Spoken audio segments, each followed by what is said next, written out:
रमजान का महीना वो बाबरकत महीना जिस महीने में कुरान नाजिल किया गया है। कुरान 2 कदम आगे बढ़कर जवाब देगा। हम रमजान के महीने में भी नाजिल हुए और रमजान के महीने में दिन में नाजिल हुए या रात में, उसका भी जवाब देता हुआ नजर आएगा।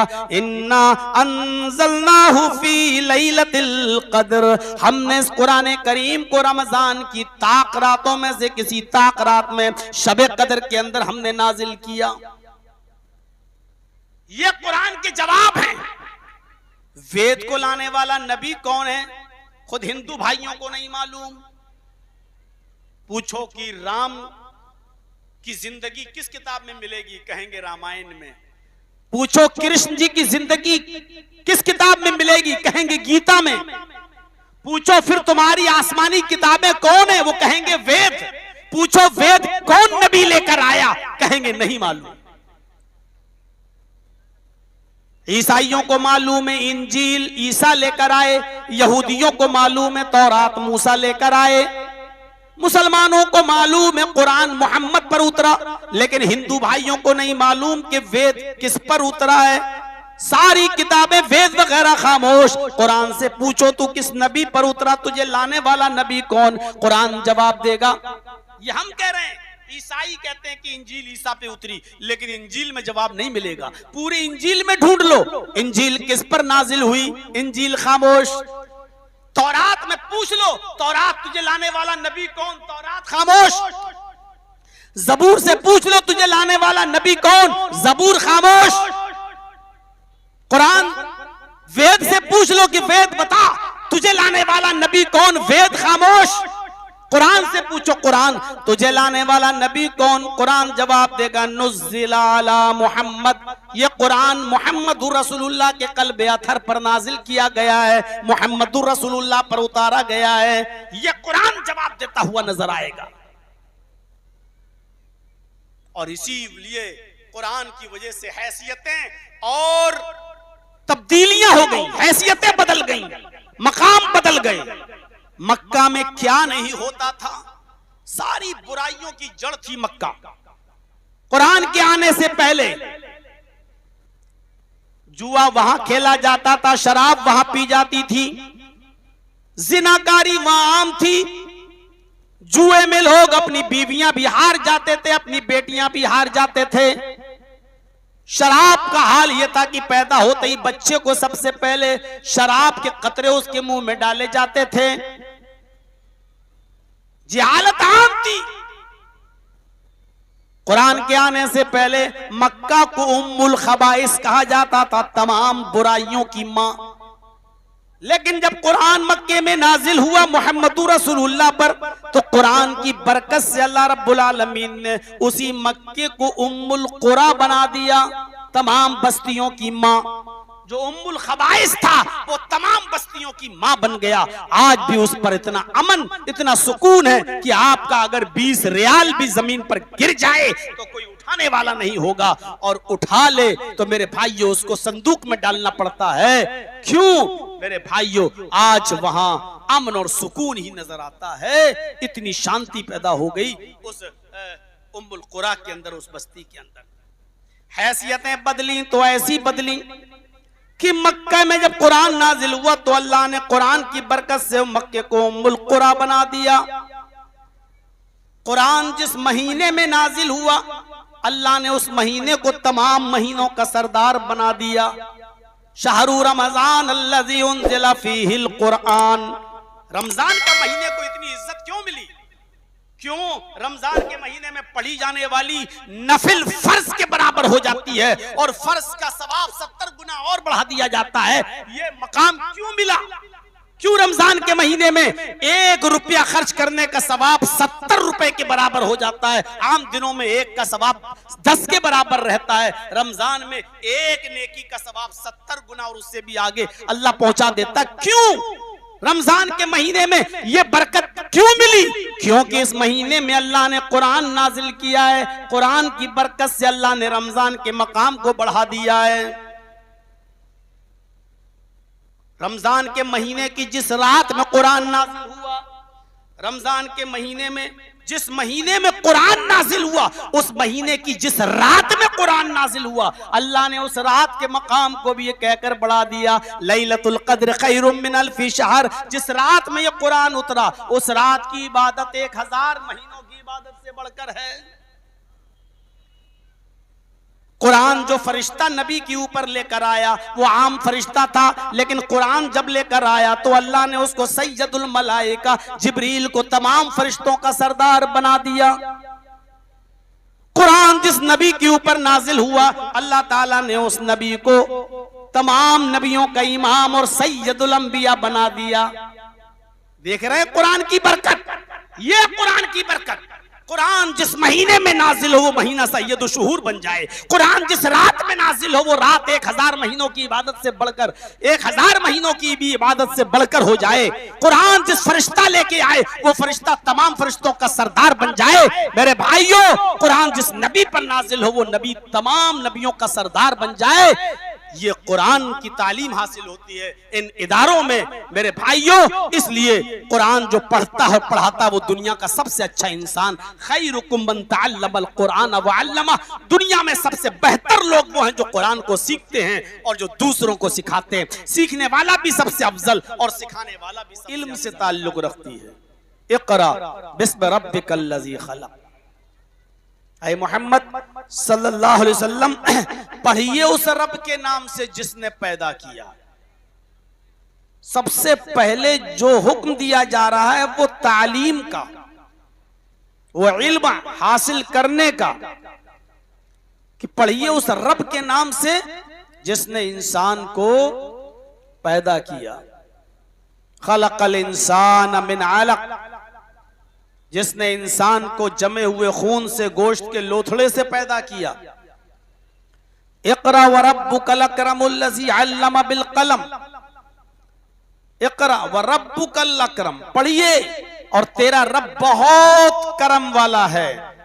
अल्लज़ी अल्लम बिल कलम, जिसने कलम के जरिए इल्म सिखाया है। और अल्लमल इंसान मालम यअलम, इंसान को वो सिखाया जो वो नहीं जानता था। कुरान की इब्तिदाई आयात जो नाजिल हो रही हैं वो मेरे भाइयों इल्म से ताल्लुक रखती हैं। इससे इल्म की अहमियत का अंदाजा हो जाएगा। नबी अकरम सल्लल्लाहु अलैहि वसल्लम ने भी फरमाया, तलबुल इल्मी फरीज़तुन अला कुल्लि मुस्लिम। इल्म दीन का हासिल करना हर मुसलमान पर फर्ज है।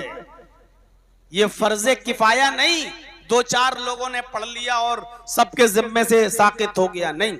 हुसूल इल्म ऐसे ही फर्ज है हर मुसलमान पर, जिस तरह नमाज फर्ज है हर मुसलमान पर, जिस तरह रोजा फर्ज है हर मुसलमान पर, जिस तरह ज़कात फर्ज है हर साहिब इस्तिताअत पर, जिस तरह हज फर्ज है हर साहिब इस्तिताअत पर, उसी तरीके से इल्म का हासिल करना ये फर्ज है हर मुसलमान पर, ख्वाह वो लड़का हो या लड़की, मर्द हो या औरत। हुसूल इल्म फर्ज। हाँ, ये अलग बात है कि उलूम में अफजल और बेहतर इल्म है इल्म दीन, लेकिन ये मतलब नहीं है कि दूसरे उलूम को हासिल नहीं करना चाहिए। हम इंग्लिश, हम मैथ, हम साइंस, हम बायो, हम केमिस्ट्री, हम फिजिक्स, ये किताबें ना पढ़ें, ये मतलब नहीं है। बेहतर इल्म और अफजल इल्म ये है कि हम इल्म दीन हासिल करें, कुरान का इल्म हासिल करें। लेकिन जो शख्स भी कुरान का इल्म हासिल करेगा उसको दुनियावी इल्म की जरूरत ऑटोमेटिकली पड़ेगी। बगैर दुनियावी इल्म के वो कुरान का इल्म भी हासिल नहीं कर सकता। लाजिम व मलजूम है। जैसे मोबाइल के लिए सिम जरूरी है और सिम के लिए मोबाइल जरूरी है। मोबाइल अगर आपके पास है और सिम नहीं है तो बात नहीं होगी, आपके पास सिम है और मोबाइल नहीं है तब भी बेकार है, गुफ्तगू नहीं होगी। इसी तरीके से मेरे भाइयों, इल्म दीन का हासिल करने वाला इल्म दुनिया को जरूर हासिल करेगा, क्योंकि ये दोनों लाजिम व मलजूम है, वरना इल्म दीन आप हासिल कर ही नहीं पाएंगे, और कर लेंगे तो समझ ही नहीं पाएंगे। आप मुझे बताइए, ज़कात आप कैसे अदा करेंगे? कुरान में आया अकीमुस्सला व आतुज़ ज़का, और अल्लाह के नबी सल्लल्लाहु अलैहि वसल्लम ने उसकी तशरीह की है कि आपको नकद रकम है आपके पास और ज़कात के आप हकदार हैं, तो आप पर 2.5% ज़कात है। 100 रुपए में 2.5 रुपए, 40 रुपए में 1 रुपया। अब आप फैसला करो, 1 लाख रुपए की ज़कात आप 2,500 देंगे, 10 लाख रुपए की ज़कात आप कैसे देंगे? 20 लाख रुपए की ज़कात आप कैसे देंगे? आपके पास 5 तोले 5 भरी सोना है और आपके पास 5 भरी सोने का पैसा भी मौजूद है, रकम है, और उसके आप मालिक हैं, और उसके ऊपर 1 साल गुजर चुकी है, तो आप दोनों को कैलकुलेट कैसे करेंगे? जब तक आप मैथ नहीं पढ़ेंगे, जब तक आप मैथ नहीं पढ़ेंगे तब तक हिसाब किताब आप कैसे निकालेंगे?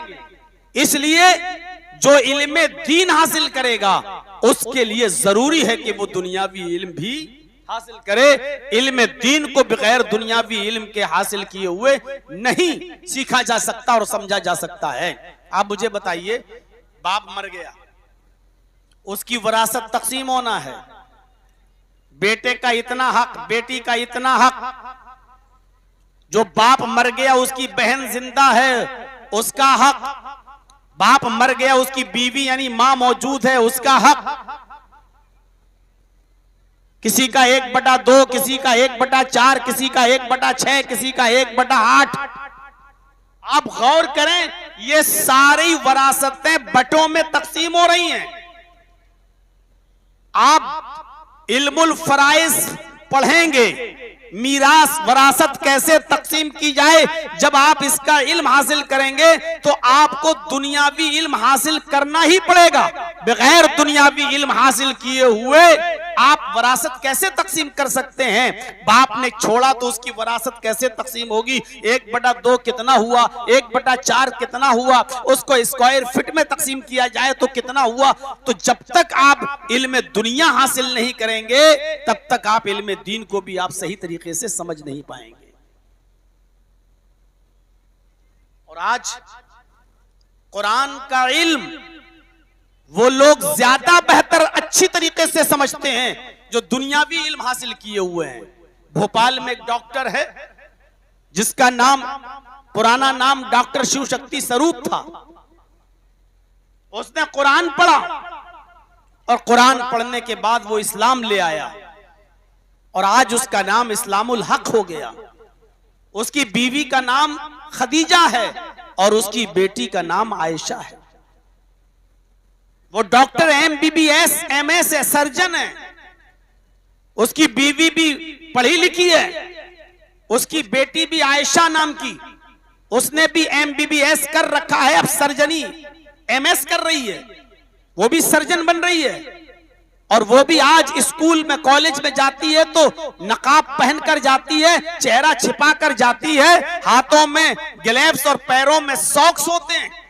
हमारी तो बच्चियां और हमारी तो बेटियां मदरसों में पढ़ने के बावजूद आज मार्केटों में घूमती हुई नजर आएंगी। हमारे यहाँ तो पर्दा नाम का है मात्र, वरना पर्दे की आड़ में सारी बुराइयां आज पर्दे के आड़ में भी हो रही हैं। वो MBBS करने वाली डॉक्टर, वो MS करने वाली लड़की आज भी पर्दे में जाती है और इतने लोगों के बीच में आज भी वो नकाब लगाकर बैठती है। हजारों ताने सुनने के बावजूद भी कोर्ट ने उसको परमिशन दी है कि ये उसकी स्वतंत्रता है, उसकी आजादी है, वो जो ड्रेस में, जो लिबास में, जिस नकाब में आना चाहे वो आ सकती है। आप उसकी आजादी नहीं छीन सकते हैं। उसने केस लड़कर, मुकदमा लड़कर मेरे भाइयों ये हक हासिल किया है और नकाब लगाकर वो पर्दे में आज भी पढ़ने के लिए जा रही है। कुरान पढ़ा उस डॉक्टर ने, लक़द ख़लक़नल इंसान मिन सुलालतिन मिन तीन। हमने इंसान को मिट्टी के सत से पैदा किया, हमने इंसान को मिट्टी के खुलासे से पैदा किया। सुम्मा जअलनाहु नुतफतन फी करारिम मकीन, फिर हमने इस नुतफे को एक मजबूत ठिकाने में पहुंचा दिया। डॉक्टर ये पढ़ता है और कहता है कि 1400 साल पहले मोहम्मद को ये बातें किसने बताई? एक मजबूत ठिकाने पे पहुंचा दिया। वो नुतफा, वो पानी का कतरा जो रहम मादर से मां के पेट में जाता है, उसके रहम तक जाता है, इतने मजबूत ठिकाने पर पहुंचा दिया। रात में हस्बैंड और वाइफ मिलते हैं, मियां और बीवी मिलते हैं, वो पानी का कतरा ऐसी मजबूत ठिकाने पर पहुंच जाता है कि सुबह मां नाश्ता बना रही है बीवी, लेकिन पानी का वो कतरा अपनी जगह से हटता नहीं है। वो टहल रही है, चल रही है, खाना बना रही है, दुनियावी काम कर रही है, उठ रही, बैठ रही, लेट रही, सो रही, जाग रही, सब कुछ कर रही है, लेकिन पानी का वो कतरा अपनी जगह से टस से मस नहीं होता और वो अपना काम कर रहा है। सुम्मा खलक़नन नुतफ़ता अलक़तन फ़ख़लक़नल अलक़ता मुज़ग़तन फ़ख़लक़नल मुज़ग़ता इज़ामन फ़कसौनल इज़ाम लहमा, फिर हमने उसी नुतफे को, उसी कतरे को, सुम्मा खलक़नन नुतफ़ता अलक़तन, गोश्त का लोथड़ा बना दिया, जमा हुआ खून बना दिया। फिर हमने उसी नुतफे को, उसी पानी के कतरे को जमा हुआ खून बना दिया। फिर उस जमे हुए खून को हमने गोश्त का लोथड़ा बना दिया। फिर उस गोश्त के लोथड़े को हमने हड्डी बना दिया। फ़कसौनल इज़ाम लहमा, फिर हमने उसी हड्डी पर गोश्त चढ़ा दिया। एमएस डॉक्टर, सर्जन, अल्ट्रासाउंड पर ये सारी चीजें देखने वाला, वो देखकर दंग रह जाता है। 1400 साल पहले कुरान में ये आयतें नाजिल हुई। मोहम्मद रसूलुल्लाह को ये किसने बताया कि पहले ये पानी का कतरा जमा हुआ खून बनता है, फिर खून से गोश्त का लोथड़ा बनता है, फिर गोश्त के लोथड़े से हड्डी बनता है, फिर हड्डी के ऊपर भी गोश्त चढ़ाया जाता है। ये 1400 साल के बाद साइंस ने आज तरक्की की है, हमें ये आज पता चला है। 1400 साल पहले मोहम्मद पर नाजिल होने वाली ये किताब, इस कुरान का नाजिल करने वाला ये बतला रहा है। इसका मतलब ये है कि ये अल्लाह तबारक व तआला की तरफ से नाजिल की हुई किताब है। उसने कुरान को साइंस की रोशनी में समझा, इस्लाम ले आया। आज मेरे भाइयों, कुरान को वो लोग ज्यादा अच्छी तरीके से समझ रहे हैं जो साइंस पढ़ रहे हैं। आज कुरान को वो लोग ज्यादा अच्छी तरीके से समझ रहे हैं जो मैथ पढ़ रहे हैं। कुरान को वो ज्यादा अच्छी तरीके से समझ रहे हैं जो फिजिक्स और केमिस्ट्री पढ़ रहे हैं, क्योंकि कुरान में ये सारे उलूम मौजूद हैं, सारे उलूम मौजूद हैं। इसलिए इल्म दीन के साथ साथ आप इल्म दुनिया भी हासिल करें, वरना हाथ कट जाएंगे, कहीं के नहीं रह जाएंगे। इज़ा समाउन फतरत, जब आसमान फट जाएगा। आज साइंस भी कहती है कि एक दिन आसमान फटेगा। इज़ा शम्सु कुव्विरत, जब सूरज की गर्मी लपेट दी जाएगी। सूरज रोजाना अपनी रोशनी धीरे धीरे कम करता जा रहा है, इसको हम साइंस की रोशनी में समझें। इज़ा ज़ुल्ज़िलतिल अर्ज़ु ज़िल्ज़ाला, जब जमीन अपनी पूरी शिद्दत के साथ हिला डाली जाएगी। आज साइंस भी मानती है कि एक दिन वो लावा जो जमीन के अंदर फैल रहा है, जब पूरी दुनिया में फैल जाएगा, और जब बाल्टी में पानी भर जाए और नल बंद न किया जाए तो पानी बाहर आने लगता है, ऐसे ही जब ये लावा पूरी दुनिया में जमीन के अंदर फैल जाएगा और लावा बढ़ता रहेगा, तो एक दिन ये लावा जमीन को फाड़ कर बाहर निकलेगा। और जब ये लावा जमीन को फाड़ के बाहर निकलेगा तो जमीन में जलजला होगा, भूकंप आएगा, और वो भूकंप बहुत शदीद होगा, पूरी दुनिया में उसके झटके महसूस किए जाएंगे। उसी को कुरान ने कहा, इज़ा ज़ुल्ज़िलतिल अर्ज़ु ज़िल्ज़ालहा, जब जमीन अपनी पूरी शिद्दत के साथ हिला डाली जाएगी, जब जमीन अपनी पूरी शिद्दत के साथ इस जमीन के अंदर भूकंप आ जाएगा। व अखरजतिल अर्ज़ु अस्क़ालहा, और ये जमीन अपने अंदर के सारे खजानों को निकाल कर बाहर फेंक देगी। व क़ालल इंसानु मा लहा, जमीन की हालत देखकर इंसान कहेगा कि जमीन को क्या हो गया। बिअन्ना रब्बका औहालहा, और ये सब तेरे रब के हुक्म से हो रहा होगा। मेरे भाइयों, तसव्वुर करो, कुरान की आयात को साइंस की रोशनी में समझने की जरूरत है। जैसे वो डॉक्टर समझा, नहीं समझा जा सकता है कुरान को बगैर दुनियावी इल्म के, इसलिए कुरान को भी पढ़िए और दुनियावी इल्म भी हासिल कीजिए। दुनियावी इल्म भी, और दुनियावी इल्म को जब आप पढ़ेंगे, देखिए आज से 1400 साल पहले कहा गया था ना, अल्लाह के नबी ने कहा मुर्दे, इंसान मरने के बाद दोबारा जिंदा होगा, तो लोग मजाक उड़ाते थे, वाह हड्डियां सड़ जाएंगी, गल जाएंगी, इंसान दोबारा जिंदा होगा। स्वामी दयानंद सरस्वती ने तो सत्यार्थ प्रकाश में बाकायदा ऐतराज किया है, हम लोग समंदर में डाल दिए जाते हैं, बहा दिए जाते हैं, इंसानों की लाशें जानवरों की लाशों के साथ मिल जाती हैं, अल्लाह ताला हर एक लाश को कैसे अलग करेगा, इंसानों को कैसे अलग करेगा, जानवरों को कैसे अलग करेगा। ये एक डिफिकल्ट क्वेश्चन था, दिमाग को झंझोड़ता था, लेकिन आज रेडियो की इजाद बतला रही है। जरजीत साहब यहाँ बोल रहे हैं, मेरी भी आवाज, मुझसे पहले हुमायूं कबीर भी बोल रहे थे, उनकी भी आवाज, हमारी आवाज, ये जलसा मेरा हो रहा है, तकरीर मेरी हो रही है, ये चीख रही है, इनकी भी आवाजें जा रही हैं, मेले ठेलों की भी आवाजें जा रही हैं, आवाज, ट्रेनों की आवाज, ये जनरेटर चल रहा है इसकी भी आवाज, जानवरों की भी आवाज, भैंसों की, गायों की भी आवाज। गौर कर रहे हैं इस फिजा में कितनी आवाजें तैर रही हैं जो खल्त मल्त हो चुकी हैं, लेकिन रेडियो में लगा हुआ चुंबक, रेडियो में लगा हुआ मकनातीस जिसकी आवाज को खींचना चाहता है, वही आवाज रेडियो की चुंबक में आ जाती है, तमाम आवाजों से दामन बचाते हुए। और आप सुन लेते हैं, आज आकाशवाणी पटना से माननीय नीतीश कुमार जी बोल रहे थे, आज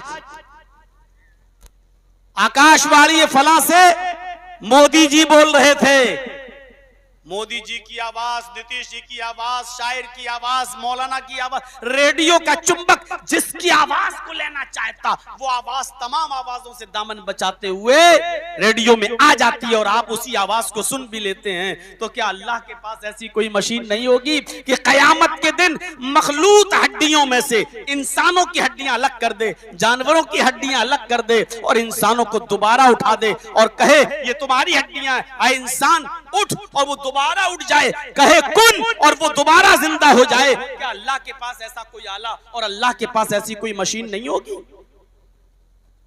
फमन यअमल मिस्काल ज़र्रतिन खैरन यरा, जर्रा बराबर नेकी करोगे तो उसको भी देख लोगे, जर्रा बराबर बुराई करोगे तो उसको भी देख लोगे। फअम्मा मन सकुलत मवाज़ीनुहु, नेकियां और बुराइयां तौली जाएंगी, जिसकी नेकियों का पल्ला भारी हो गया वो जन्नत के अंदर जाएगा, वो जन्नती है, और जिसकी बुराइयों का पल्ला भारी हो गया उसका ठिकाना जहन्नम है, वो जहन्नम में जाएगा। इसका मतलब नेकियां तौली जाएंगी और बुराइयां भी तौली जाएंगी। किस तराजू पर? कुरान की इस आयत को समझने के लिए साइंस का सहारा आपको लेना पड़ेगा। तराजू, नेकियां दिखाई तो देती नहीं, बुराइयां दिखाई तो देती नहीं, फिर किस तराजू पे तौली जाएगी? साइंस का सहारा आपको लेना पड़ेगा। साइंस बताती है कि गर्मी का भी वजन आ रहा है, सर्दी का भी वजन हो रहा है, आप जितनी लाइट खर्च करते हैं उस लाइट का भी वजन आता है, आप जितना पंखा और एसी चलाते हैं महीने में उसकी रीडिंग, उसका बिल, उसका वजन आ जाता है कि आपने इतना करंट खर्च किया, आपने इतनी बिजली खर्च की है। आज सर्दी कितनी पड़ी उसका वजन रोजाना आपके मोबाइल पर आ जाता है। वेदर में जाइए, बताते था आज किशनगंज के अंदर सर्दी का वजन ये रहा है, गर्मी इतनी डिग्री सेल्सियस पड़ी। आज गर्मी का वजन आ जाता है, सर्दी का वजन आ जाता है, करंट बिजली का वजन आ जाता है।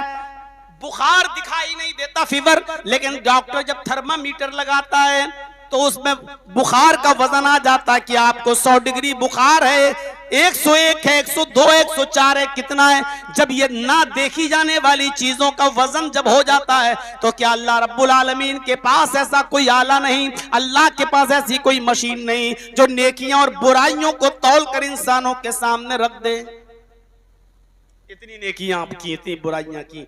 कुरान की इस आयत को समझने के लिए साइंस का सहारा, इसलिए कुरान सारे उलूम का सरदार है और सारे उलूम कुरान में है। ये अलग बात है कि हम वहां तक पहुंच ना पाए। कुरान में बायो भी है, कुरान में केमिस्ट्री भी है, कुरान में फिजिक्स भी है, कुरान में मैथ भी है। ये अलग बात है कि हम वहां तक हमारी अकल पहुंच नहीं पाती है, ये अलग बात है। अगर हम गौर करें तो कुरान ने साफ तौर पे कह दिया, सख्खरा लकुम मा फिस समावाति व मा फिल अर्ज़, दुनिया और आसमान की सारी चीजें हमने तुम्हारे ताबे कर दी हैं, हमने तुम्हारे पैरों, तुम्हारे कदमों पे डाल दिया है, तुम इनको इस्तेमाल करो। कुरान की इस आयत पर यकीन करते हुए साइंटिस्टों ने जब तहकीक की कि दुनिया और की सारी चीजों को अल्लाह ने हमारे लिए मुसक्कर कर दिया, तो वो चांद तक पहुंच गए, चांद तक पहुंच गए, चांद से भी ऊपर निकल गए, सूरज तक पहुंचने का सपना देख रहे हैं। बास कंट्रीज ने तो अपना झंडा चांद पर गाड़ दिया। एक दो कंट्री तो ऐसी हैं जो चांद पर अपनी जमीन भी बेचना शुरू कर दी है फ्यूचर में। अब उस वक्त जब लोग चांद पे पहुंच जाएं, तब आप मौलाना जर्जीस जैसे लोगों से सवाल करना कि मौलाना साहब, हदीस में तो आया है चांद देखकर रोजा रखो और चांद देखकर ईद मनाओ। अब जो लोग चांद ही पर रह रहे हैं तो वो क्या देखकर रोजा रखेंगे और क्या देखकर ईद मनाएंगे? तब सवाल करना मेरे भाइयों, और इंशाअल्लाह कुरान और हदीस की रोशनी में जर्जीस आपको उस वक्त उसके हिसाब से भी जवाब देगा, क्योंकि कुरान सारे उलूम का सरचश्मा है। कुरान को समझने के लिए मेरे भाइयों साइंस और मैथ सब की जरूरत पड़ेगी। यही वजह है कि कुरान सारे सवालों का जवाब देता है, दुनिया की कोई किताब वो जवाब नहीं देती। मैंने वेद पढ़ा, मैंने रामायण पढ़ी, मैंने गीता पढ़ी, मैंने इंजील पढ़ी, मैंने बहुत सी किताबों का मुताला किया, आज तक मैं थक गया पढ़ते पढ़ते कि हमें वेद बताएं कि वो कैसी किताब है, हमें तौरात बताए कि वो कैसी किताब है, हमें ज़बूर बताए कि वो कैसी किताब है, हमें इंजील बताए कि वो कैसी किताब है, हमें वेद बताएं कि वो कैसी किताब है। वेद खामोश है, तौरात खामोश है, ज़बूर खामोश है, इंजील खामोश है। हम कुरान से पूछते हैं, आए कुरान तू बता तू कैसी किताब है? कुरान हमें जवाब देता है, ज़ालिकल किताबु ला रैब फीह, ये किताब ऐसी है कि जिसके अंदर शक करने की कोई गुंजाइश नहीं। दुनिया की कोई किताब चैलेंज नहीं करती है, लेकिन कुरान चैलेंज करता है। वइन कुंतुम फी रैबिम मिम्मा नज़्ज़लना अला अब्दिना फ़अतू बिसूरतिम मिन मिस्लिह, अगर तुम्हें शक है ये कुरान मोहम्मद और उनके साथियों ने बना लिया है, तो वो इंसान है, वो बना सकते हैं, तो तुम क्यों नहीं बना सकते हो? अगर वो बना सकते हैं तो तुम भी बना सकते हो। फ़अतू बिसूरतिम मिन मिस्लिह, अगर अपनी माँ का हलाल दूध पिया तो कुरान की सूरत की तरह एक सूरत बना कर ले आओ। चैलेंज दे रहा कुरान, एक सूरत, सूरह बकरा की तरह 2.5 पारे की सूरत नहीं, तुम्हारी नानी मर जाएंगी, छठी का दूध तुम्हें याद आ जाएगा। इन्ना तैना कल कौसर फसल्लि लिरब्बिका वनहर इन्ना शानियका हुवल अब्तर, ये कुरान की सबसे छोटी सूरत है। जाओ इस सूरत की तरह कोई दूसरी सूरत बना लाओ, नहीं बना पाए। आज भी इजराइल में चले जाओ, यही इजराइल नेतन्याहू वाला, आज भी वहां के यहूदी अरबी बोलते हैं, आज भी अरबी बोलते हैं। आज भी सीरिया में यहूदी हैं, आज भी दमिश्क में यहूदी हैं, आज भी अजरबैजान में यहूदी हैं, ईसाई भी हैं। अरब कंट्रीज के अंदर आज भी ईसाइयों और यहूदियों की अच्छी खासी तादाद मौजूद है, अरबी बोलने वालों की तादाद मौजूद है, लेकिन वो अरबी बोलने वाले यहूदी, वो अरबी बोलने वाले ईसाई आज तक कुरान की इस आयत के चैलेंज को कबूल नहीं कर सके और छोटी से छोटी सूरत की तरह कोई दूसरी सूरत नहीं बना पाए। आज आप दूसरी किताबों से पूछो का एक किताबों किन लोगों के लिए उतरी हो, तौरात खामोश, इंजील खामोश, बाइबल खामोश, वेद भी खामोश। आप कुरान से पूछो कि कुरान तू किन लोगों के लिए आया है? कुरान जवाब देगा हुदल लिल मुत्तकीन, मुझे मुत्तकियों के लिए, अल्लाह से डरने वालों के लिए हिदायत बनाकर भेजा गया है। दूसरी जगह कुरान कहेगा हुदल लिन्नासी व बय्यिनातिम मिनल हुदा, दुनिया की तमाम इंसानियत के लिए अल्लाह ने मुझे हिदायत बनाकर भेजा।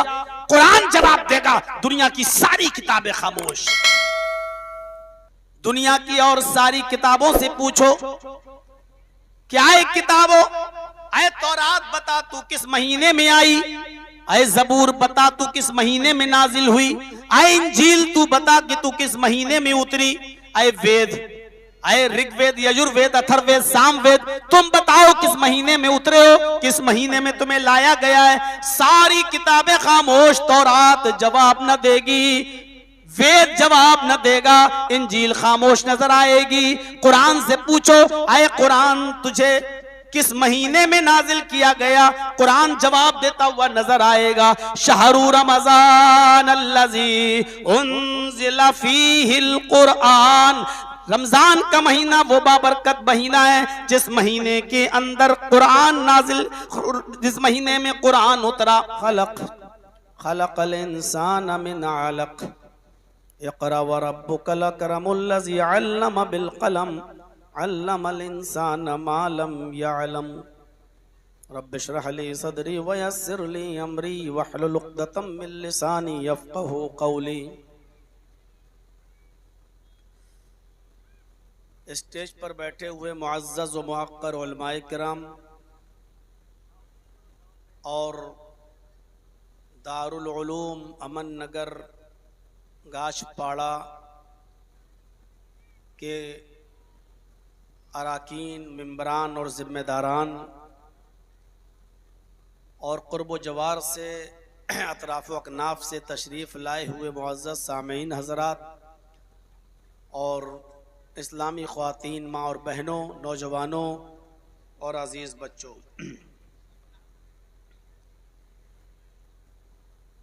आप दिन के इस प्रोग्राम में यहाँ शरीक हुए हैं और अल्हम्दुलिल्लाह एक अच्छी खासी तादाद आपकी यहाँ पर जमा है।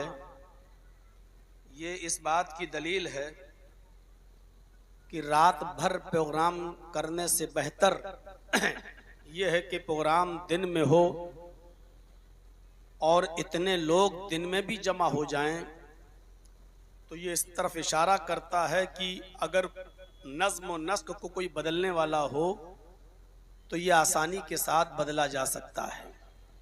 अल्लाह रब्बुल आलमीन आपके इस हौसले को कबूल फरमाए, आपके इस जज्बे को कबूल फरमाए और रात भर जो हमारे सीमांचल में प्रोग्राम की जो एक वबा चल रही है, अल्लाह रब्बुल आलमीन उसमें हमें इस्लाह करने की तौफीक अता फरमाए और अल्लाह रब्बुल आलमीन हम सबको इस्लाम की तालीम की रोशनी में अपने मसाइल हल करने की तौफीक अता फरमाए। ये दारुल उलूम है अमन नगर, जहाँ आपके बच्चे और बच्चियाँ तालीम हासिल करती हैं और इसमें कोई शक नहीं कि इल्म हमारे लिए बहुत ज़रूरी है। कुरान करीम की जो पहली आयत नाजिल हुई है, अल्लाह रब्बुल आलमीन ने नबी अकरम सल्लल्लाहु अलैहि वसल्लम पर नाजिल फरमाई है, उससे आप अंदाज़ा लगा सकते हैं कि कुरान की वो पहली आयतें जो 5 आयतें नाजिल हुई गारे हिरा में, वो आयतें नमाज के ताल्लुक से नाजिल नहीं हुई, रोज़े के ताल्लुक से नाजिल नहीं हुई, हज और ज़कात के ताल्लुक से नाजिल नहीं हुई। कुरान करीम की जो इब्तिदाई 5 आयात का नुज़ूल हुआ और उन नुज़ूल में भी सबसे पहले जो आयत नाजिल हुई